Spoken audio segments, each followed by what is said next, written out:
Everyone, आज मैं आपको बताने जा रही हूँ जो आपका सोशियोलॉजी, अगर आप बीएजी कर रहे हैं सोशियोलॉजी के साथ इग्नू में, तो आई मीन सोशियोलॉजी में नहीं, बट सोशियोलॉजी अगर आपका एक वन ऑफ द सब्जेक्ट्स है बीएजी में, तो आपको ये क्वेश्चन पेपर की आई थिंक अभी नीट होगी। तो मैंने सोचा कि मैं आपको ये बता देती हूँ ये जो आपका लास्ट ईयर का पेपर कैसा था, क्योंकि 2019 में इन्होंने आपका जो ये है बीएजी कर दिया है, CBCS credit choice based credit system जो आपके इग्नो वालों ने किया है।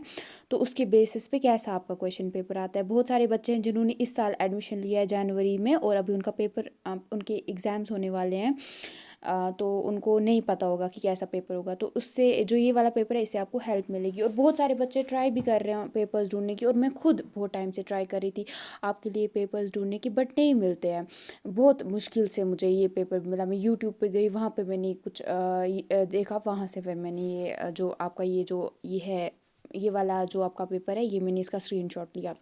अगर आप इग्नू की वेबसाइट पे जाते हो, जो आप जहाँ पे क्वेश्चन पेपर्स है, प्रीवियस ईयर क्वेश्चन पेपर्स, वहाँ पे अगर आप ढूंढने की कोशिश भी करते हो, वहाँ पे आपको नहीं मिल पाता है, क्योंकि वहाँ पे इतने कोड्स देके होते हैं। और अगर आप बैचलर्स वाले में जाते भी हो, वहाँ पे ये वाला नहीं मिलता है, वहाँ पे आपको दूसरा मिलता है, जो आपका सीधे बीए है उसके जो कोर्सेज हैं वो मिलते हैं। तो अभी के लिए तो मुझे आपका ये वाला पेपर मिला है पिछले साल का। तो इसमें सबसे पहले इन्होंने आपको 8 क्वेश्चंस दिए हैं, उसमें से आपको कोई 5 क्वेश्चंस करने हैं, और हर एक जो सवाल है आपका वो आपको 500 वर्ड्स में लिखना है। 500 वर्ड्स में आपको हर एक सवाल लिखना है, और हर एक जो एक सवाल है उसमें से उसका जो आपको टोटल उसके मार्क्स 20 मिलेंगे। और ये 100 मार्क्स का पेपर होगा, और आपको 3 घंटे मिलेंगे। तो सबसे पहले इन्होंने आपको सवाल पूछा है कि discuss the context for the emergence of sociology as a discipline. तो आपको बताना जो आपका सोशोलॉजी है वो कैसे एक मतलब कैसे इमरजेंस उसकी कैसे आई, या किन बेसिस पे हमने उसको पढ़ना स्टार्ट किया। अगर आपने सोशोलॉजी अपनी पढ़ी है, तो आपको जो पहले कुछ चैप्टर्स होंगे वहीं पे इमरजेंस के बारे में बताया होगा कि सोशोलॉजी कैसे, जैसे हम पॉलिटिकल साइंस पढ़ते हैं, हम हिस्ट्री पढ़ते हैं, तो हम वो कहाँ से आया, कैसे आया, तो इसका ओरिजिन कहाँ से हुआ है वो आपको बताना है। दूसरा आपको बोला है इन्होंने कि examine the relationship between sociology and social anthropology. यानी आपको यहाँ पे बताना है, जो आपका पहला ब्लॉक है उसी का ये उसी में से आपको उसी के यूनिट्स में से आपको ये सवाल है कि आपको बताना है सोशोलॉजी और सोशल एंथ्रोपोलॉजी जो है उसके बीच में क्या रिलेशनशिप है। उसके बाद आपको बोला है कि discuss the similarities and differences between sociology and economics. फिर आपको बताना है कुछ कुछ चीज़ें जो कि सोशोलॉजी और इकोनॉमिक्स में सेम है, और कुछ डिफरेंसेस बताने हैं आपको जो दोनों सब्जेक्ट्स में है। देन आपको इन्होंने बोला है कि in what way the discipline of political science contributes to sociological understanding of society. तो आपको बताना है जो पॉलिटिकल साइंस है हमारा, वो कैसे जो हम उसमें कैसे वो हमें सोशोलॉजी जो है समझने में हेल्प करता है, या सोसाइटी को समझने में हमें हेल्प देता है पॉलिटिकल साइंस। उसके बाद सेक्शन 2 में इन्होंने आपको बोला है कि कल्चर क्या होता है, और कल्चर के कुछ मेन फीचर्स बताने क्या क्या होते हैं। उसके बाद आपको इन्होंने पूछा है कि सोशल ग्रुप क्या होता है, और प्राइमरी और सेकेंडरी ग्रुप्स में क्या फ़र्क है। फिर उन्होंने आपको बोला है कि जो स्ट्रक्चरल फंक्शनल अप्रोच है जो कि रेड क्लिफ ब्राउन ने आपको दी है, उसका क्या मीनिंग है, वो क्या अप्रोच है। फिर इन्होंने लास्ट वाला आपको सवाल पूछा है कि आपको सोशलाइजेशन से आपने क्या समझा है, और इसकी इसकी क्या मेन एजेंसीज़ हैं वो बतानी है आपको इसमें। उसके बाद मैंने इसी वीडियो में आपका दूसरा भी डाल दूँगी, जो आपका सेमेस्टर सेकंड है, क्योंकि इसमें अब आपको एक साल में दोनों सेमेस्टर्स का एग्ज़ाम होता है ना। तो अब मैंने दूसरा भी इसी में डाल दिया है, ठीक है, दूसरे सेमेस्टर का भी जो आपका पिछले साल का क्वेश्चन पेपर है। तो सेम यहाँ पे भी आपको 100 मार्क्स के क्वेश्चंस आएंगे, और टोटल 100 मार्क्स होंगे, और 3 घंटे होंगे। आपको 8 क्वेश्चन में से कोई 5 क्वेश्चंस करने हैं, जो भी आपको अच्छे लगे। तो सबसे पहले जो आपका सवाल है वो इन्होंने पूछा है कि describe forms of unity found in India with suitable examples. तो आपको बताना है हमारे इंडिया में जो यूनिटी की अलग अलग फॉर्म्स किस किस तरीके से जो हमारे इंडिया में लोग हैं वो एकता के साथ रहते हैं, वो आपको बताना है, ठीक है, एग्जांपल्स देनी है। उसके बाद आपको पूछा है इन्होंने explain the concept of social change and discuss one major way India is changing now. तो आपको बताना है एक सोशल चेंज जो हमारी सोसाइटी में आता है वो क्या होता है, कैसे एक सोसाइटी में चेंज आता है, सोशल चेंज। और आपको बताना है हमारे इंडिया मतलब जो अभी हमारा इंडिया है वो कैसे उसमें क्या मतलब मेजर एक मतलब जिस एक तरीके से कैसे हमारा इंडिया भी चेंज हो रहा है। बहुत जिस पे चेंजेस आ रहे हैं जिसके थ्रू हमारे इंडिया में। उसके बाद क्वेश्चन नंबर 3 में इन्होंने आपको बोला है discuss with example some of features of tribes in India. तो हमारे इंडिया में जो भी ट्राइब्स रहते हैं, ट्राइबल लोग जो हैं, मतलब जो पहाड़ी इलाकों से बिलोंग करते हैं ज़्यादातर, उनका आपको बताना है वो क्या फ़ीचर्स हैं जिनको देख के आप बोल सकते हो कि ये ट्राइब्स हैं। ठीक है, किन किन तरीक़ों से बोल सकते हो कि ये लोग जो हैं पहाड़ी हैं, जो मतलब आपके ये हैं शेड्यूल्ड ट्राइब्स लोग होते हैं ना, एसटी जिनको आप बोलते हो, वो बताना है आपको, कुछ एग्जाम्पल्स के साथ आपको बताने हैं। उसके बाद आपको बोला है इन्होंने कि सोशल क्लास क्या होता है, discuss the types of classes found in rural India. तो उसके बाद आपको बतानी है क्लासेस जो हमारे इंडिया में गांव वाले इलाके हैं ना, शहर वाले इलाके नहीं, बल्कि गांव वाले जो इलाके हैं उनमें आपको किस किस्म की क्लासेस मिलती हैं। ठीक है, लोगों के बीच में क्या क्लासेस है, मतलब आधे क्या, मतलब किन बेसिस पे, जैसे हम बोलते हैं ना ये मिडिल क्लास है, ये हाई क्लास से बिलोंग करता है, वो हमारा होता है इधर शहरों में। तो आपको बताना है आपके गांव वाले इलाकों में क्या क्लासेस है। तो सेक्शन 2 में सेम यहाँ पे आपको पूछा है, इसके भी 20-20 मार्क्स हैं। तो इधर आपको बोला है इन्होंने define family and discuss some of the major functions of family. तो आपको बताना है एक फैमिली क्या होती है और फैमिली के मेन क्या काम होते हैं जो फैमिली करती है। उसके बाद आपको बताना है जो मैक्स वेबर हैं और कार्ल मार्क्स हैं, उन्होंने क्या बोला है, उनका क्या कहना है इसके रिलीजन जो है उसके बारे में, क्या एक सोसाइटी में जो रिलीजन होता है, मज़हब होता है, उसके वो क्या रोल निभाता है अकॉर्डिंग टू मार्क्स वेबर और कार्ल मार्क्स। मतलब इन्होंने क्या बोला है जो एक रिलीजन है उसका क्या रोल होता है हमारी सोसाइटी में, उसके बारे में आपको बताना है कि इन्होंने क्या बोला है, क्या आइडियाज़ थे इनके। उसके बाद आपको बोलना है सोशल मूवमेंट क्या होता है, और आपको इसमें जो दलित मूवमेंट हुआ है उसको, उसके रिलेटेड, उसको लेके आपको हमारे मतलब इंडिया में जो चल रहा है दलित मूवमेंट जो मतलब होता है हमारे इंडिया में, वो आपको बताना है कि वो क्या, explain the concept of social movement with reference to Dalit movement. यानी सोशल मूवमेंट क्या होता है और दलित मतलब पहले बताना है आपको सोशल मूवमेंट क्या होता है, फिर आपको उसमें दलित मूवमेंट जो है उसकी एग्जाम्पल लेनी है। उसके बाद आपको बोलना है कम्युनलिज्म क्या होता है और ये हमारे इंडिया में कैसे बढ़ा, मतलब how did it emerge in India, मतलब हमारे इंडिया में कैसा आया। तो कम्युनलिज्म क्या होता है, कम्युनलिज्म होता है मतलब जब आप किसी के साथ on the basis of religion भेदभाव करने लगते हो। जैसे आपको पता है हमारे इंडिया में हिंदू रहते हैं, मुस्लिम रहते हैं, सिख रहते हैं, ईसाई रहते हैं, मतलब हम बिल्कुल भाई भाई की तरह हैं, मतलब हमारे अंदर बहुत भाईचारा है, यूनिटी के साथ है। बट एट टाइम्स क्या होता है ना, कुछ ऐसे लोग भी होते हैं जिनको ये एकता मतलब नहीं पसंद आती है, उनको मतलब वो ऐसी चीज़ें करने लगते हैं। ज़्यादातर आप हमारे पॉलिटिक्स में देख सकते हो एग्जाम्पल, मतलब हमारी जो, मतलब मैं नहीं बोलूँगी, कोई नाम नहीं मैं दे सकती हूँ, सॉरी, बट आप खुद समझ जाओगे कि कुछ लोग ऐसे होते हैं जो कि हमारे यहाँ जहर फैलाते हैं, मतलब जो बोलते हैं किसी रिलीजन के ऊपर इतना बुरा बुरा बोलते हैं कि दूसरे जो लोग हैं वो उस पर बिलीव करने लग जाते हैं और नफ़रत करने लगते हैं ना। और ऐसा भी कभी होता है कि हमें लगता है जो दूसरे रिलीजन के लोग हैं वो शायद हमारा हक तो नहीं खा जाएंगे। तो सेम हमारे इंडिया पाकिस्तान कैसे मतलब अलग हो गया, यही एक वजह थी। मुस्लिम्स को लगता था कि हिंदूज़ जो हैं वो शायद उनका साथ ना दे आगे जाके, या उनके साथ भेदभाव करें। वहीं हिंदूज़ को भी अपनी जो इनसिक्योरिटीज़ कुछ थी, तो जिसकी वजह से जो हमारी कंट्री है उसके 3 हिस्से हो गए, मतलब इंडिया से पाकिस्तान, फिर पाकिस्तान से बांग्लादेश। नहीं तो हमारा कितना इंडिया बड़ा था। तो यही चीज़ें होती कम्युनलिज्म की, ये कुछ एग्जाम्पल्स हैं ना, तो यही आपको इसमें बताना है। और बाकी रही बात, मतलब जो आपको है ना, अगर आप ढूंढ रहे हो पिछले कुछ क्वेश्चन, जो क्वेश्चन पेपर्स, तो आई डोंट थिंक आपको वो मिलेंगे इजीली कहीं पे भी, क्योंकि ये अभी इन्होंने 1-1.5 साल पहले ही आपको ये पैटर्न लाया है। तो जो पिछले क्वेश्चन, जो आपके क्वेश्चन पेपर्स होंगे ना, वो इससे बहुत अलग होंगे, ठीक है, वो उसमें बहुत लंबा है। तो बट फिर भी मैंने आपको जो आपको आपका ESO है आई थिंक, उसके जो सोशोलॉजी है मेन सब्जेक्ट है जो, उसके कुछ क्वेश्चंस में वो भी यहाँ पे ऐड कर दूँगी, तो आप देख सकते हो उनसे आप ये उनकी भी प्रैक्टिस कर लेना। क्योंकि सोशोलॉजी जो मेन है और जो आपका अभी इसमें जो ये वाला BAG और BA वाला BA जो है ना, अगर आप किसी सोशोलॉजी में ही सीधे BA कर रहे हो वो, और जो अभी आप अपने BAG कर रहे हो सोशोलॉजी में, मतलब मैं कैसे आपको समझाऊँ, जब आप BA कर रहे होते हैं ना मेन BA, तो आप किसी एक सब्जेक्ट में कर रहे होते हैं, ठीक है। बट आप अगर जब BAG कर रहे होते हैं तो आपके 2 कंपल्सरी सब्जेक्ट्स होते हैं, कोई भी हो सकता है, पॉलिटिकल साइंस, हिस्ट्री और या सोशोलॉजी ले सकते हो आप। तो BAG में वही होता है, ठीक है। तो इसमें बहुत सारी चीज़ें जो दोनों सोशोलॉजीज़ है ना, बहुत सारी सेम चीज़ें हैं, तो सिमिलर चीज़ें हैं। तो आप उसमें वो भी मैं आपको यहाँ पे बता दूँगी क्या क्या वो क्वेश्चन है, वो आप प्रैक्टिस कर लो तो आपको बहुत हेल्प हो जाएगी उससे भी। और ये आपका पिछले साल का क्वेश्चन पेपर है दिसंबर का। और अभी जो जून में तो एग्ज़ाम्स हुए नहीं, और अभी आपका जो है अभी हमारा हो जाएगा, मतलब जो आप लोगों के अभी एग्ज़ाम्स होने वाले हैं वो आपके हो जाएंगे जनवरी में, तो फिर आपको अगले पेपर्स मिलेंगे।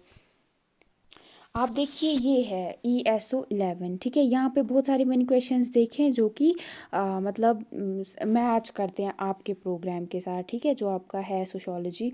इसमें ये इसका नाम है ESO 11 है, द स्टडी ऑफ सोसाइटी, ठीक है। इलेक्टिव कोर्स है ये।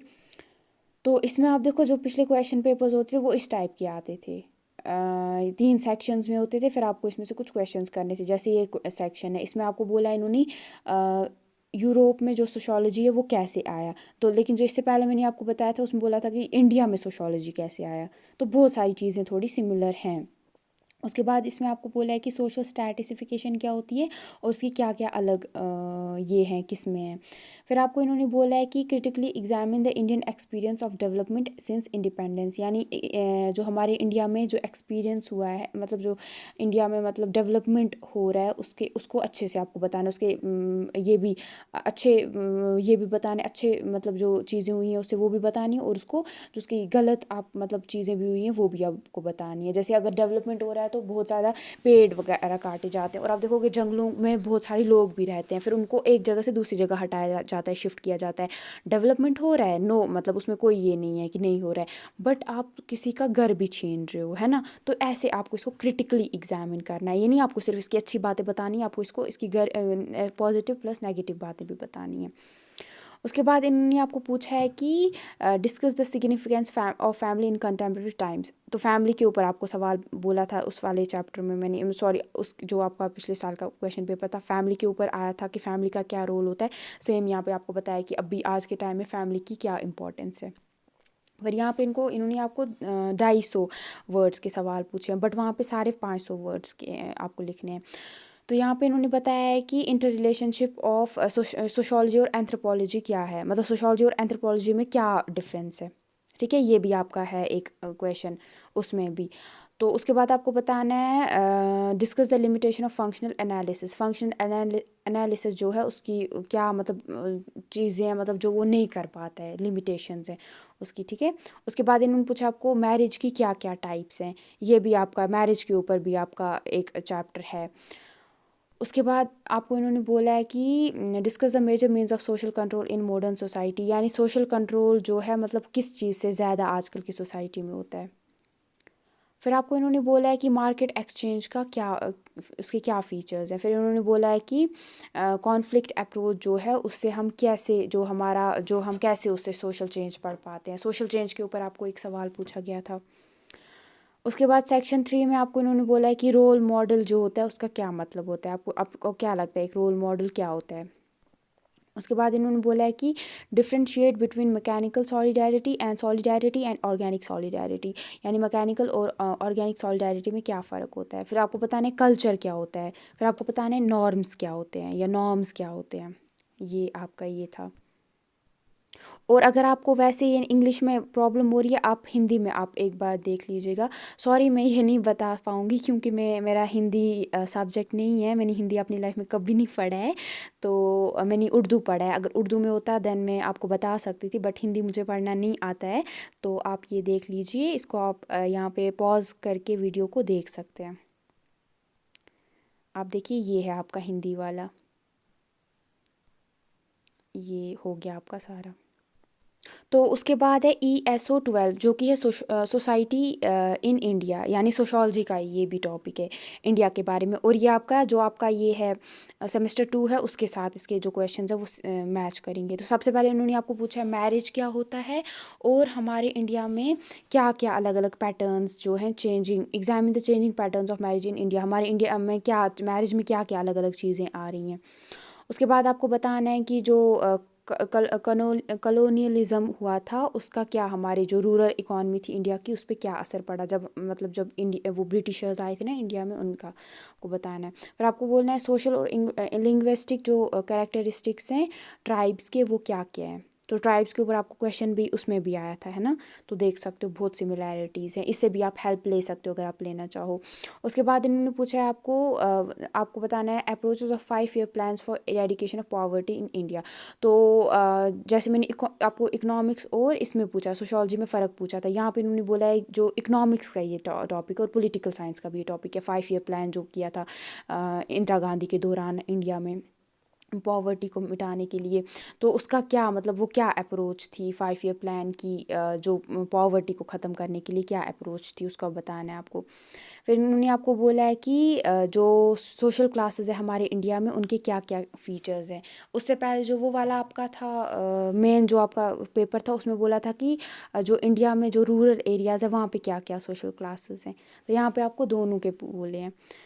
फिर आपको पूछा इन्होंने discuss the various factors for emergence of social movements in India. तो आपको बताना है किन किन वजहों से हमारे इंडिया में सोशल मूवमेंट्स हो रहे हैं। Explain the dynamics of agrarian class structure in India. तो एग्रेरियन हो गया जो एग्रीकल्चर के साथ सारा करते हैं ना, तो उनका क्या मतलब, वो कैसे वो explain the dynamics of agrarian class structure in India, उसके बारे में आपको बताना है कि क्या क्या उसमें पूरा वो बताना है, ये नहीं कि थोड़ा एग्रेरियन क्लास क्या होता है, क्या स्ट्रक्चर है, वो उसको अच्छे से बताना है कि उसमें क्या क्या चीज़ें आती हैं। फिर आपको इन्होंने पूछा है कि discuss the nature of women's participation during the freedom struggle in India. तो आपको बताना है वुमेन जो थी उन्होंने कैसे पार्टिसिपेट किया, उनका कितना पार्टिसिपेशन था जब हमारे इंडिया स्ट्रगल कर रहा था ब्रिटिशर्स के खिलाफ, तो क्या क्या उनका पार्टिसिपेशन था इसमें। Does regionalism play significant role in Indian politics. क्या जो रीजनलिज्म है यानी अलग अलग रीजन्स है ना, आप देखोगे हमारे इंडिया में अलग अलग रीजन्स हैं, तो उनसे क्या हमारे मतलब इंडियन पॉलिटिक्स पे क्या फ़र्क पड़ रहा है। उसके बाद इन्होंने पूछा है आपको जो अभी का हमारा इंडिया है उसमें जो कंटेम्प्रेरी इंडिया है उसमें जो हमारे यहाँ यहाँ पे लगभग 1900 के बाद, कंटेम्प्रेरी में 1900 के बाद जितना भी टाइम है उसके बारे में पूरा आ जाता है। तो अभी इंडिया का मतलब औरतों का क्या स्टेटस है हमारे इंडिया में। उसके बाद आपको बताना है जो इकोलॉजी होता है ना, जब हम इकोलॉजी स्टडी करते हैं, एनवायरमेंटल साइंस एक टाइप का, तो उसमें क्या क्या अप्रोचेस हैं, उससे किन किन अप्रोचेस से हम इकोलॉजी को पढ़ सकते हैं। फिर आपको बताना है इसमें ब्राइड प्राइस क्या होता है, लिटिल ट्रेडिशन क्या होता है, और जॉइंट फैमिली का कॉन्सेप्ट बताना है इनमें आपको। ये रहा आपका हिंदी वाला। और अगर आप अभी भी और अगर आपको थोड़ा भी ये हेल्पफुल लगा तो आप मुझे प्लीज़ बता दीजिएगा। प्लस अगर आपको यही वाले, और क्योंकि वो वाले क्वेश्चंस मैंने ढूंढे वो नहीं मिल रहे हैं, मुझे लगता है कि जो पैटर्न चेंज हुआ है शायद उसकी वजह से ये नहीं मिल रहे हैं पेपर्स, या ऐसे ही पेपर्स आते होंगे पहले, क्योंकि बिल्कुल भी नहीं मिलते हैं वो वाले पेपर्स। तो इसीलिए आप इससे हेल्प लीजिए। अगर आपको यही वाला और मतलब सेम इसी पैटर्न के और पेपर्स चाहिए देन मैं आपको वो भी दे दूँगी, तो उससे भी आपको हेल्प मिल जाएगी। तो वो आप बहुत इजीली आप भी ढूंढ सकते हो वो वाले पेपर। अगर आप इग्नू की वेबसाइट पे जाते हो, वहाँ पे प्रीवियस ईयर क्वेश्चन पेपर्स पे जाते हो, वहाँ पे फिर आता है सारा, फिर आपको बैचलर डिग्री पे जाना पड़ता है, फिर वहाँ पे आपको सारे क्वेश्चंस आते हैं, वहाँ पे सिर्फ कोड्स बदल जाते हैं, ESO लग जाता है वहाँ पे, ये 12 11 ये सारा। आई होप ये आपके लिए हेल्पफुल था, इससे थोड़ी बहुत आपको हेल्प मिली होगी। अगर आपको थोड़ी हेल्प मिली तो प्लीज़ मुझे बता दीजिएगा, देन मैं, और अगर आपको और पिछले और 2 साल के चाहिए देन मैं अपलोड कर दूँगी वो भी। Thank you.